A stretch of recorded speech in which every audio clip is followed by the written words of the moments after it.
உங்கள் favourite TV ஷோக்களை இனி miss பண்ண தேவையில்லை. ZEE5 இல் முற்றிலும் இலவசமாக காணுங்கள். இங்கேயும் எப்பொழுதும்.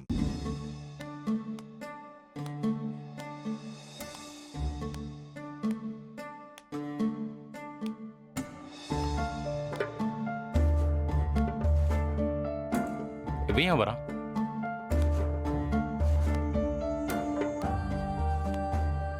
இவன்டா ரெஸ்ட் எடுக்காம கீழே வரான்.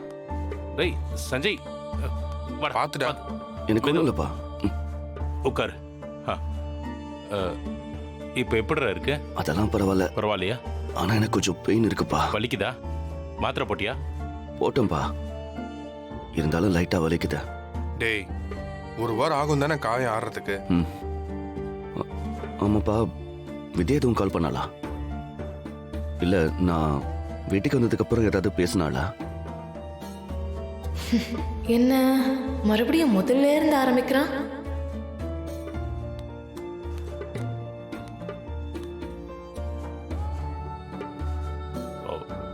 இல்லடா, எதுவும் பேசல. ஹாஸ்பிட்டல் இருக்கும்போது கால் பண்ணி இன்ஃபார்ம் பண்ணதோட சரி. அதுக்கப்புறம் கால் பண்ணல. விடுறா, இப்பதான் ஹாஸ்பிட்டல்ல இருந்து வந்திருக்க. அதனால உன்னை டிஸ்டர்ப் பண்ண வேண்டான்னு கூட நினைச்சிருக்கலாம். நான் கூட அப்படிதான் மாமா நினைச்சேன். பாவம் வித்யா சஞ்சய்க்கு இப்படி ஆனது நினைச்சு ஃபீல் பண்ணுவான்னு. முதலையாவது அவ நம்ம வீட்டு பொண்ணு, இப்போ அப்படி இல்லைல்ல. எப்படி அவ கால் பண்ணி கேட்பான்னு நானே அவளுக்கு கால் பண்ணி பேசிட்டேன். ஆனா அவ நம்ம நினைக்கிற மாதிரி ஃபீல் எல்லாம் ஒண்ணும் பண்ணல. அவ இன்னும் அதே மாதிரி தான் பேசுறா. என்ன சொன்னா? வேணா சஞ்சய், சொன்னா நீ கஷ்டப்படுவ. விடு, இந்த நேரத்துல நானும் உன்னை கஷ்டப்படுத்த விரும்பல. என்ன சொன்னான்னு சொல்லு ஸ்னேகா. சஞ்சய் ஹாஸ்பிட்டல்ல சேர்த்ததோட என் கடமையெல்லாம் முடிஞ்சிருச்சு.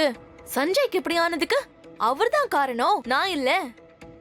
இதையே காரணமா வச்சுக்கிட்டு என்கிட்ட எல்லாம் பேசணும்னு நினைக்காதீங்கன்னு சொன்னான். இல்ல, நீ வித்யா அப்படி சொல்லிருக்க மாட்டா. இல்ல சஞ்சய், அப்படிதான் சொன்னான். நான் என்ன பொய்யா சொல்றேன்? எனக்கு அதெல்லாம் ஒன்னும் தெரியாதுப்பா. சஞ்சய், நீ போய் ரெஸ்ட் எடு. இதெல்லாம் மனசுல ஏத்திக்காத. மாமா, நான் உண்மையதான் சொல்றேன். என்ன போய் நீங்க நம்ப மாட்டேங்கிறீங்க? இப்படிலாம் நீங்க சொல்லுவீங்கன்னு தெரிஞ்சுதான் அவ பேசினதையே நான் ரெக்கார்ட் பண்ணிருக்கேன்.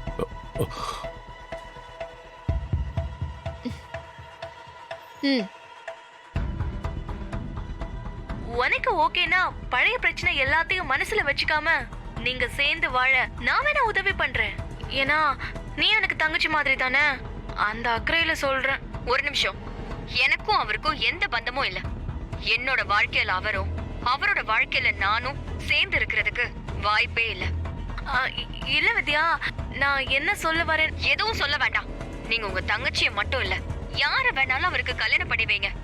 எனக்கு அதுல எந்த ப்ராப்ளமும் இல்ல. நான் போனை வைக்கிறேன். கேட்டீங்களா நீங்களே?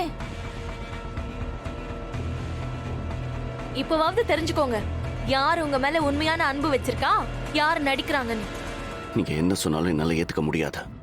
ஏத்துக்கிட்டு தான் ஆவணும் சஞ்சய், அதான் உண்மை, வேற வழி இல்ல.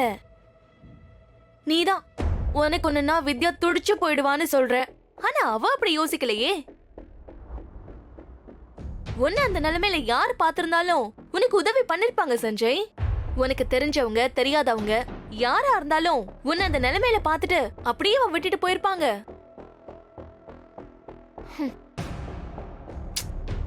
அந்த மாதிரி ஒரு மூணாவது மனுஷி மாதிரி தான் உன்னை காப்பாத்திருக்காளே தவிர நீ நினைக்கிற மாதிரிலாம் ஒன்னும் இல்ல.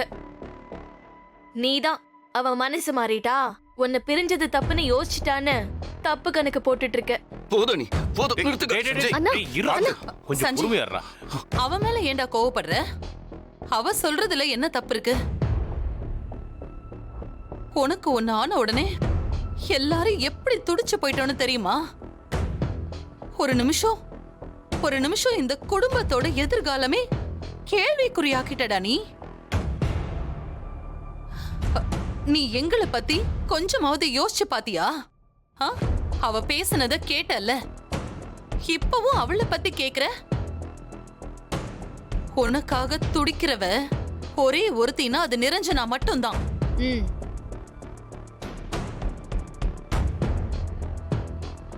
வேதா, அவனே வழியில இருக்கான்.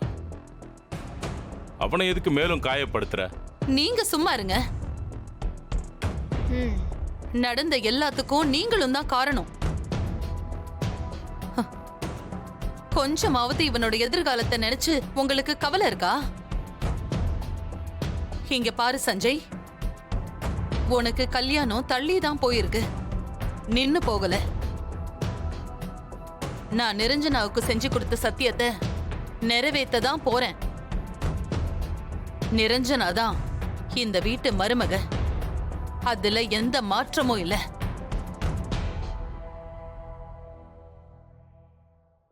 ஆஹா, வாய்ஸ் ரெக்கார்ட் வேலை பார்க்குது. இந்த நேரத்துல நீ அவளை பத்தி யோசிக்கிறது நிரஞ்சனாவுக்கு பண்ற துரோகம். ஒழுங்கா உன்னோட மனச மாத்திக்கிட்டு கல்யாணத்துக்கு தயாராகிற வழிய பாரு. டேய் பாத்துடா, பாத்து மெதுவா மெதுவா டேய், சஞ்சய் அண்ணா பாத்து.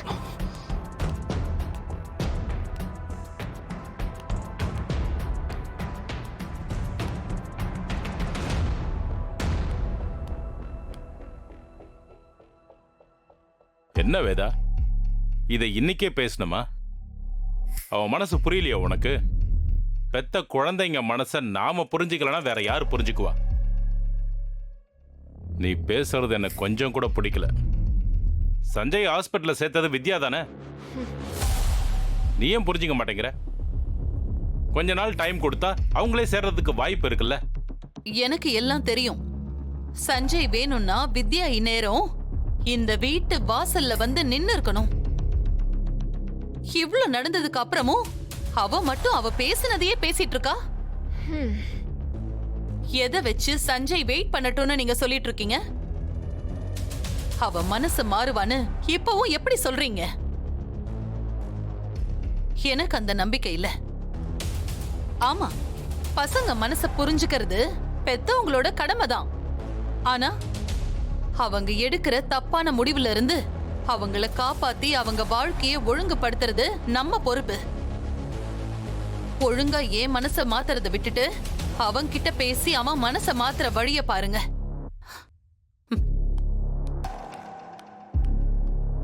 அப்பா,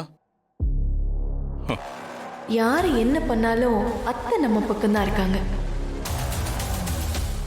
ஜீ5 ஆப்பை டவுன்லோட் செய்து அனைத்து எபிசோடுகளையும் இலவசமாக பாருங்க.